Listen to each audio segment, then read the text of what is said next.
Everyone, before we begin this morning, I want to address something. Our junior handler for client relations here is no longer with Dalton Group as of today. We are moving in a different direction with someone who better fits our vision. Those words came out of Brenda Walsh's mouth on a Tuesday morning in September. 23 people stood around the main gathering space on the fourth floor. 23 people who suddenly became very interested in the floor tiles or the water dispenser or their own fingernails. Anyone except me. I stood there by the window, holding a stack of reports I had prepared for the quarterly review. 4 years of reports. 4 years of building relationships with people who trusted our services enough to stay with us. 4 years of turning 12 struggling relationships into 97 strong ones. Brenda kept smiling. That particular smile she used when she wanted something to seem friendly, but really wanted you to understand she had already decided everything. Please pack your belongings by the end of today. We need your space for the new person starting Monday. I remember thinking how strange it felt that my legs kept holding me up, that my hands did not drop those reports all over the floor, that I somehow nodded once and walked toward my area without making a sound. Behind me, I heard people starting to whisper. Brenda started talking about quarterly targets, as if she had not just announced that someone was being erased from their workplace in front of everyone who knew her. 4 years earlier, I had walked into Dalton Group with a single goal. My father had sat me down 3 months before I applied and told me something I did not understand at first. He had invested in a small company years ago, a company that needed cash to survive, and he had believed in what they were trying to build. He owned 30% of that company. The name of that company was Dalton Group, but he made me promise something before I applied. Learn everything from the bottom. Do not tell anyone who you are or what connection you have. Earn every single thing yourself. If you use my name, you will never know if you truly deserved what you got. I want you to know you earned it. I promised him. I gave him my word that I would never mention his investment or his name or any connection between us. I would be just another person trying to build a career, just another woman working her way forward one day at a time. He died 2 years into my time at Dalton, lung infection that turned into something worse. I worked through the days after his funeral, because I did not know what else to do. My sister Phoebe needed surgery 6 months later for a growth they found in her abdomen. I worked through those weeks too. Every weekend for the past 18 months, I had been at my workspace or visiting clients or preparing presentations. Not because anyone forced me, because I wanted to prove to myself that my father had been right about me, that I could do this without his name protecting me. Brenda knew none of this. Nobody at Dalton knew any of it. To them, I was just Lily Brennan, who had somehow gotten lucky with clients, who had somehow managed to keep people happy enough to stay, who had somehow come up with strategies that worked. Somehow. That word Brenda used a lot when talking about my results. You somehow managed to keep the Hilford people from leaving. You somehow convinced the Canton Group to expand their agreement with us. You somehow found a way to bring in those referrals from the Northwest region, as if luck had done it. As if I had stumbled into success the way you stumble into a puddle on a rainy day. 3 weeks before that Tuesday morning, Brenda had called me into her space. The investor group is coming to look at buying us. This is going to change everything. I need you to prepare all your client relationship reports and strategy breakdowns. Everything you have done over the past 4 years. I need it organized and ready to present. I had spent 70 hours over those 3 weeks getting everything ready. Client history, growth patterns, relationship management approaches, response strategies for problems, expansion opportunities I had identified. 70 hours of my work condensed into presentation materials that showed exactly how we had grown from 12 to 97. Now I stood in my small workspace area, packing my belongings into 2 boxes. A plant Phoebe had given me, a framed picture of our family from before Dad died, some books about negotiation and client relations, a coffee mug that said "World's Okayest Employee" that my friend Tracy had given me as a joke. My 4 years fit into 2 small boxes. Tracy came over while I was packing. She looked like she wanted to cry, but was holding it back. "This is garbage, Lily. You built half this place. More than half. Everyone knows it." "I know, Tracy. It is fine. Sometimes things just happen this way. But it is not fine. You should fight this.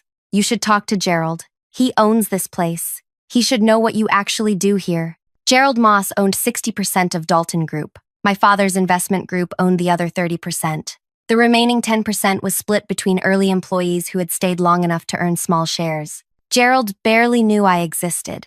To him, I was just another junior-level worker doing whatever junior-level workers do.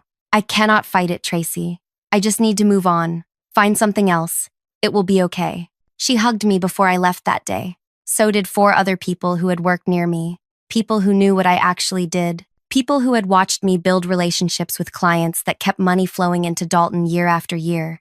But none of them could change what Brenda had decided. None of them had that kind of power. Before I go further, let me say thank you for listening to what happened to me. It means something that you are hearing this. Tell me in the comments where you are listening from. What city? What country? I want to know this story is reaching people everywhere. Now, back to what happened next.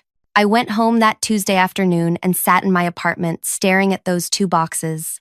My phone rang 4 times. Clients calling about their accounts. I did not answer. They were not my accounts anymore. They were not my concern anymore. By tomorrow, Brenda would assign them to whoever was replacing me, and that person would start fresh with relationships I had spent years building. Phoebe came over that evening. She took one look at my face and knew something had broken. She made tea and sat across from me waiting for me to talk. When I finally told her what happened, she got angry in that quiet way she gets. The way where her voice drops lower instead of getting louder. They let you go, just like that. After everything you have done, after everything you gave up to work there. I did not give up anything. I chose to work hard. That was my choice. You gave up time with Dad before he died. You worked through his funeral. You barely slept when I was in the hospital because you were juggling visits and client problems. You gave up everything for them, and they just announced you were done in front of everyone, like you were nothing. She was not wrong, but being right does not change anything. Brenda had decided I was finished at Dalton. Gerald would believe whatever Brenda told him about my performance or my fit with the company vision or whatever reason she invented. The investor group would come in 3 weeks. They would look at Dalton's growth and probably decide to buy it. Brenda would present all my work as her own strategic vision. Life would continue for everyone except me. Except I kept thinking about something. Brenda had never given me any official paperwork. No termination letter. No final payment breakdown. No documentation about ending my time there. She had just announced it in front of people and told me to pack my things, which meant technically, on paper, I was still employed. My name was still on the official lists. I was still officially assigned to my clients and my projects. I did not know what to do with that information, but I held on to it. 3 weeks felt like a long time to leave that kind of loose thread hanging. Something about it felt wrong, careless. Brenda was many things, but she was usually thorough about details like paperwork and procedures. The investor group was scheduled to visit on October 9th. I knew because I had seen the date on Brenda's planning notes, when she had asked me to prepare those materials. October 9th was 22 days away from the Tuesday I packed my boxes. 22 days for Brenda to present my 4 years of work as her own success story. 22 days for Gerald to sell Dalton Group to people who would never know the real story of how it grew. My father's investment group, the group he had built with his own money and his own belief that Dalton was worth supporting. That group was coming to potentially buy the whole company, and I was not supposed to be there when it happened. I spent those 22 days in a strange kind of limbo, officially fired but never officially terminated. My access to the building still worked. My login credentials still functioned. My name still appeared on internal lists and client assignments. It was as if Brenda had announced my ending, but forgotten to actually end it. Phoebe thought I should walk away completely, start applying to other places, move forward. But something kept pulling me back to one specific thought. The investor group coming to evaluate Dalton included people who had worked with my father, people who had trusted him enough to build something together, people who probably did not even know he had a daughter who had been working at the company he had invested in. One of those people was a woman named Helen Kowalski. She had been my father's partner in 3 different ventures over 15 years. I had met her exactly once at his funeral. She had hugged me and told me that my father had talked about me constantly, that he was so proud of what I was building at Dalton, even though I did not know he was watching from a distance through reports the investment group received quarterly. Helen was leading the evaluation team coming on October 9th. I knew this because I still had access to the shared planning documents Brenda had created. Documents she had forgotten to remove me from before making her announcement, so I could see every detail of what was planned. The tour schedule, the presentation outline, the attendee list, everything. Brenda had structured the main presentation around client growth and retention strategies. My growth, my retention methods. But in her outline, every single achievement was attributed to her leadership vision and her innovative approaches to relationship building. 4 years of my work, rewritten as her success story. I could have walked away, should have walked away. Let her have it. Let Gerald sell the company. Let Helen and the investment group make their decision based on false information. I had promised my father I would earn everything myself. I had kept that promise. Revealing the truth now would mean breaking that promise. It would mean using his name and his connections to fight back. It would mean admitting I could not win on my own merit, but he was gone. The promise had been to him, and he was not here anymore to see whether I kept it or broke it.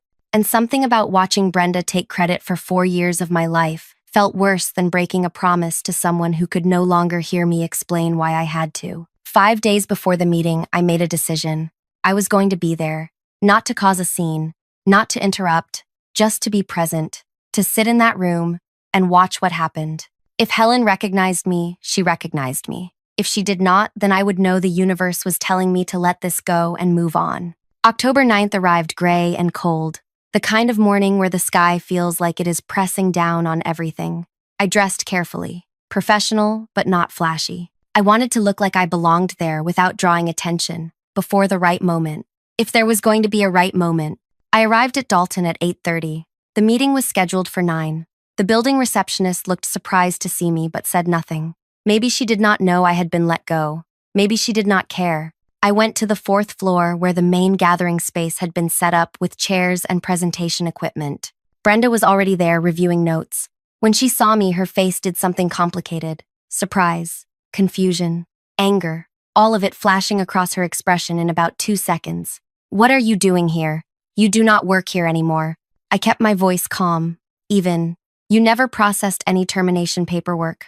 I am still officially employed according to every system we have. I am still assigned to my clients. I am still listed as part of this team. So, I am here for the meeting. She opened her mouth to argue, but Gerald walked in at that exact moment with 3 people I did not recognize. The investor group. Gerald looked distracted, stressed. He barely glanced at me. Brenda forced a smile and turned her attention to greeting the visitors. Helen was not with them yet. Maybe she was running late. Maybe she was not coming at all. People filtered in over the next 15 minutes. Employees from different areas, managers, senior staff. I sat in the back row trying to be invisible, trying to just exist in the space without drawing attention. Tracy spotted me and her eyes went wide. She started to come over, but I shook my head slightly. Not now. Just let this play out. At 9:05, Helen Kowalski walked in with 2 other people from the investment group. She was talking to Gerald about quarterly projections. She looked older than I remembered from the funeral, tired, but her voice still had that sharp quality my father had always described. Helen does not miss details. She will notice things you did not even know were there to notice. The meeting started with Gerald giving an overview of Dalton's history and growth trajectory. Then he handed the presentation over to Brenda. This is Brenda Walsh, our Director of Client Relations. She is going to walk you through the strategies that have driven our expansion over the past 4 years. Brenda stood up with a confidence that would have been impressive if it had been earned. She started talking about relationship building frameworks, client retention methodologies, growth targeting systems. Every single concept was something I had developed.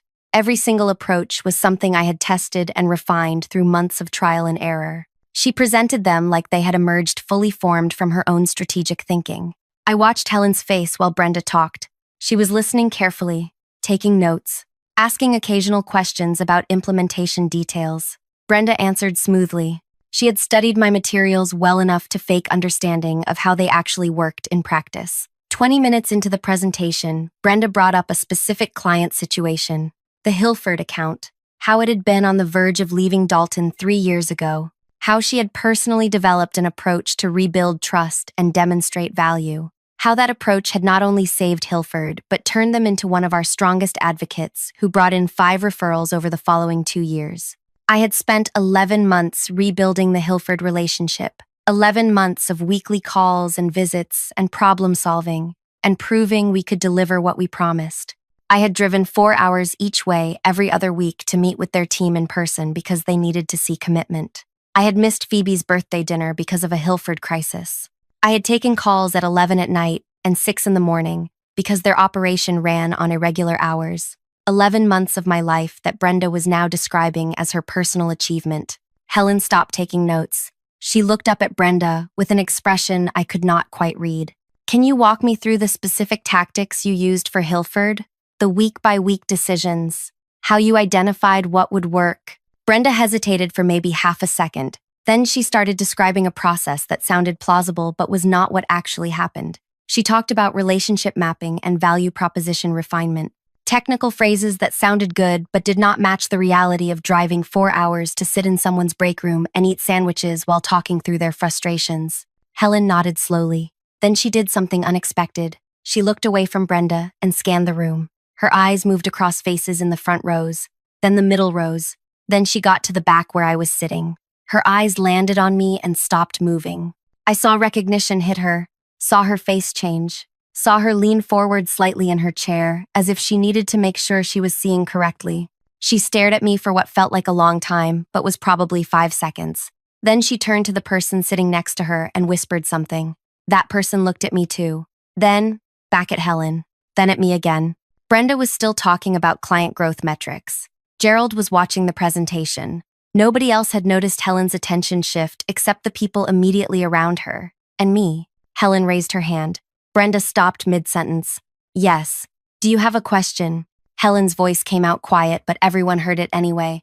Wait. She pointed toward the back row, pointed directly at me. You there in the back.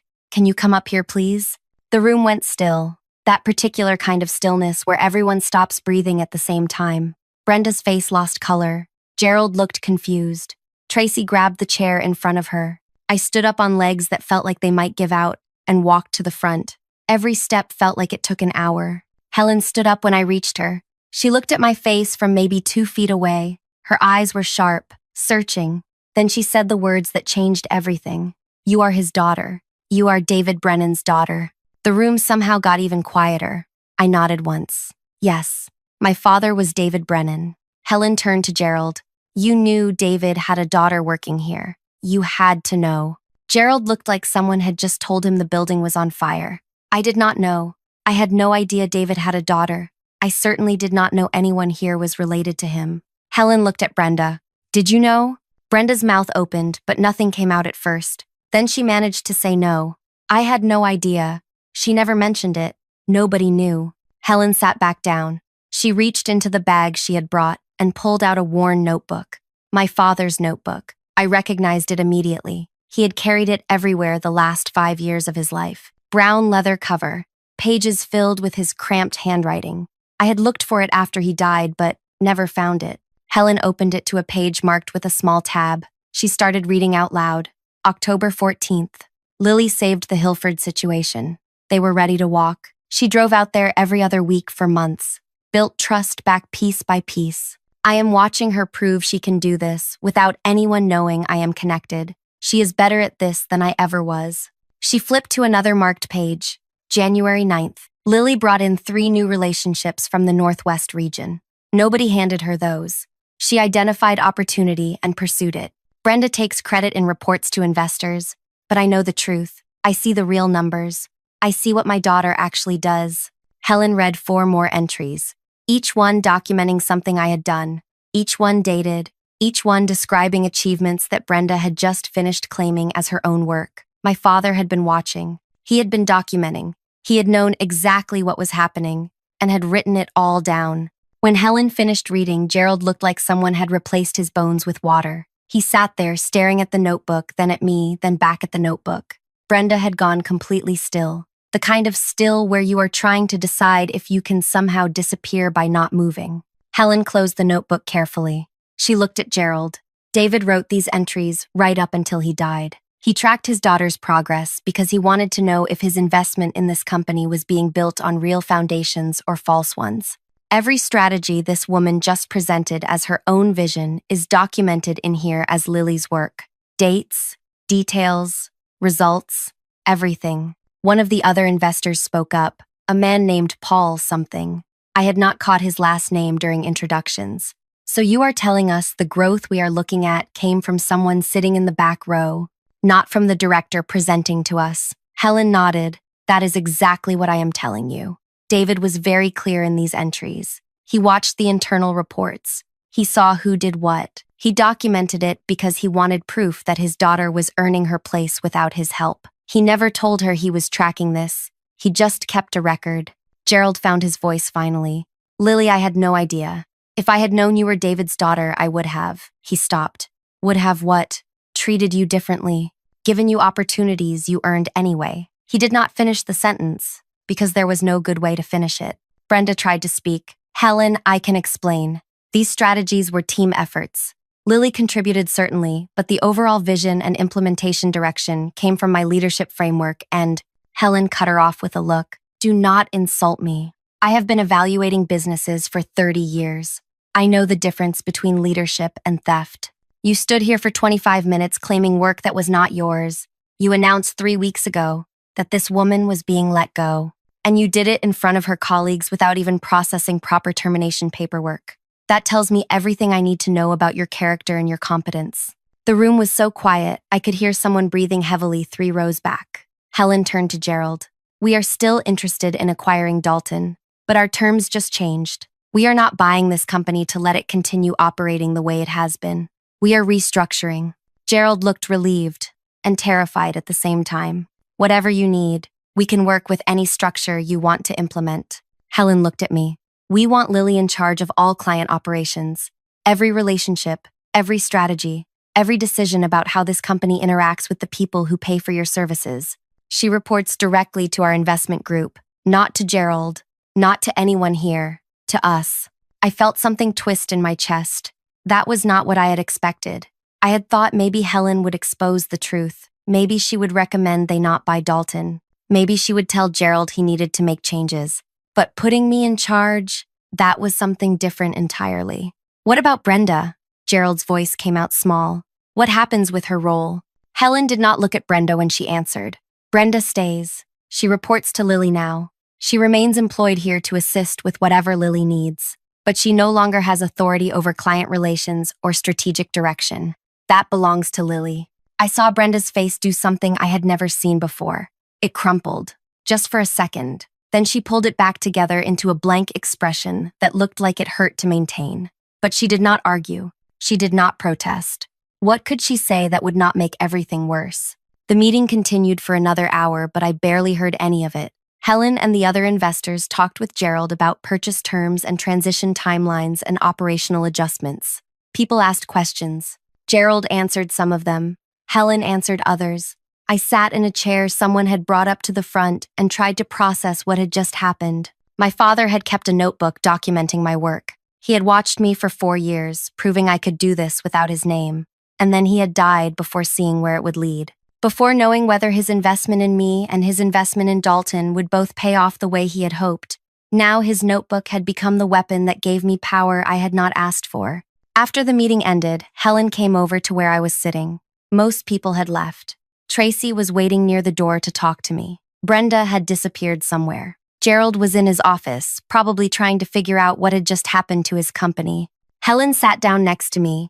Your father loved you very much. He talked about you constantly, how smart you were, how hard you worked, how you insisted on earning everything yourself. He was so proud of that stubbornness, even though it frustrated him sometimes that you would not let him help you. Why did you keep his notebook? I kept my voice steady, but it took effort. He gave it to me 2 weeks before he died. He knew he was getting sicker. He asked me to hold on to it, said if anything ever happened with Dalton and you were there, I should have proof of what you built. I think part of him knew something like this might happen, that people would try to take credit for your work. He wanted to make sure you had protection, even after he was gone. I did not know what to say to that. My father had protected me from beyond his death, had made sure I had proof I could use if I needed it, but using it meant breaking the promise I had made to him. It meant revealing the connection he had made me swear to keep hidden. Helen stood up. The acquisition will take about 60 days to finalize. Then you start your new role. I know this is not what you expected today, but your father believed you could run this entire operation if given the chance. Now you have that chance. What you do with it is up to you. She left me sitting there with those words hanging in the air around me. 60 days later, I started as Director of Client Operations, reporting directly to the investment group. My new workspace was 3 times the size of my old one. I had authority over 17 people, including Brenda. I had final say on strategy and implementation and relationship management. Everything I had been doing unofficially for 4 years, I was now doing officially with power and resources and recognition. Brenda reported to me. That was the strangest part. Every week she came to my workspace for check-ins. Every decision she wanted to make, she had to run past me first. Every strategy she proposed, I could approve or reject. She never argued, never pushed back, just did what I told her to do with that blank expression that looked painful to maintain. I was not cruel to her.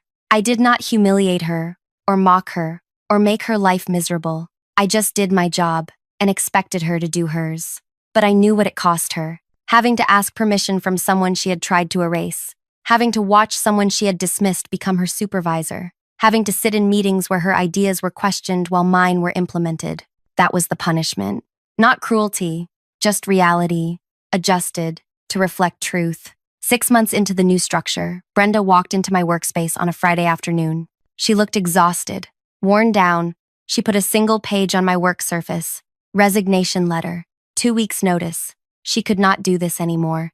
Could not stay in a place where every day reminded her of what she had tried to steal and failed to keep. I accepted her resignation, wished her well in whatever came next.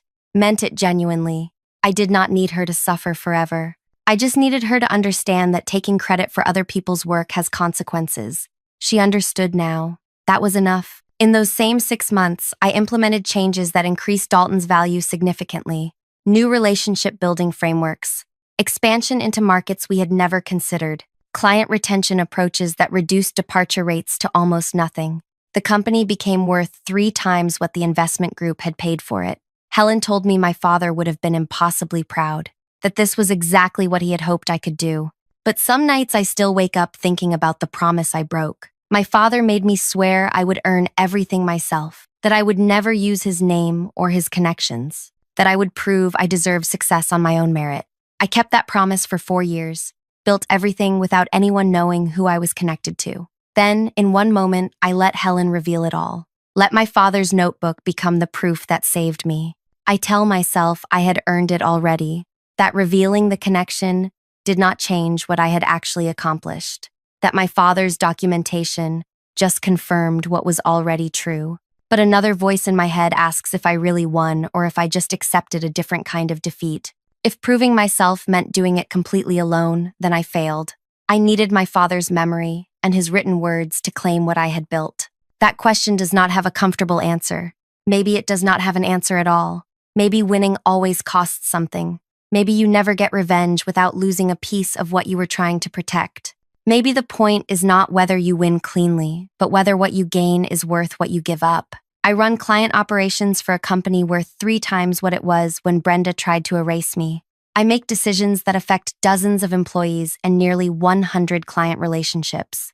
I have authority and recognition and respect. But I also have a broken promise to my father, a promise that meant something to both of us. A promise I cannot unbreak no matter how much I try to justify why breaking it was necessary. So when people ask if I got revenge on Brenda Walsh, the answer is yes. When they ask if it felt good, the answer is complicated. When they ask if I would do it again, the answer is I do not know. Some victories do not feel the way you think they will. Some justice comes with a cost you did not expect to pay. Some stories do not end with clean satisfaction. They just end with you standing in a bigger workspace, wondering what your father would think about how you got there. Thank you for listening to what happened to me, for staying until the end. If this story meant something to you, leave a comment telling me what you think. And if you want to hear more stories like this one, hit that subscribe button. Stories about real people facing impossible situations and finding ways through. I appreciate every single person who listened. Thank you.